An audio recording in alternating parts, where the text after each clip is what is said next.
আব্দুর রহিম আল মাদানী নামক একজন বক্তা আছে, এটা জামাত মার্কা।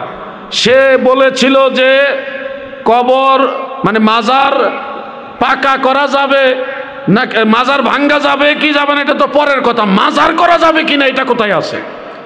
আমি তখন বলছিলাম মাজার করা যাবে না, মানে মাজার মানে জিয়ারতের স্থান, মাউদিউজ জিয়ারা, যে স্থানটা মুসলমান জিয়ারত করে এটাকে বলা হয় মাজার। তো কবর তো জিয়ারত করবেই, জিয়ারত করলেই তো মাজার।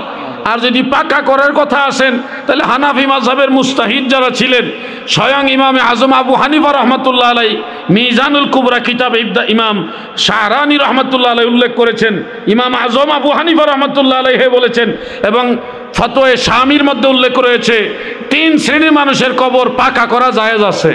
1 নম্বর হলো সাইয়্যেদ যারা, নবীর বংশ যারা, নবীর আওলাদ যারা, তাদের কবর পাকা করা জায়েজ। আর 2 নম্বর হলো যারা হক্কানি রব্বানি মুত্তাকি আলেম, বড় আলেম যারা, তাদের কবর পাকা করা জায়েজ। এই মাসালাগুলো আপনারা দেখেন না, আপনারা হানাফি দাবি করেন, হানাফি মাযহাবের ইমামের রায় মানেন না, আপনারা মাশায়েখদের কবর পাকা করা জায়েজ এটা উল্লেখ আছে, এই দলিলটা দেখেন না। যখন দলিল দিলাম এখন আর ভাই সাহেবের কোনো আওয়াজ নাই, এগুলি লেখাপড়া করে না। ম্যাক্সিমাম খতিব যারা বর্তমানে ওই বিষয়ভিত্তিক খুতবার বই আছে বাংলা, এগুলি পড়ে পড়ে ওয়াজ করে, মেইন কিতাব পড়ে না, আরবি কিতাব পড়ে না, পড়ার কোনো আগ্রহ তেমন নাই, খালি বাংলা বই পড়ে লম্বা লম্বা ফতোয়া দেয়, বিদআত শিরক।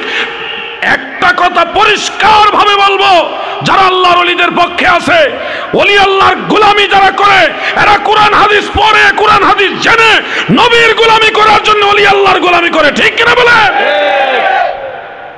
বাতিলদেরকে প্রতিহত করা আমাদের কোনো বিষয় না।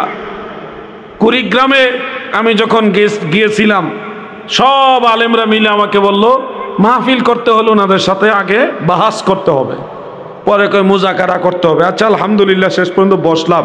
আপনারা হয়তো ভিডিওতে দেখেছেন কুড়িগ্রামের নাগেশ্বরীতে ঘটনাটা, অনেক আলেম, বহুত আলেম, ওই অঞ্চলের উত্তরবঙ্গের বড় বড় মুনাজির যারা, মুবাহিস যারা, তারা সবাই জড়ো হয়ে গেছে। মিলাদ কেমন নিয়ে প্রশ্ন করলো।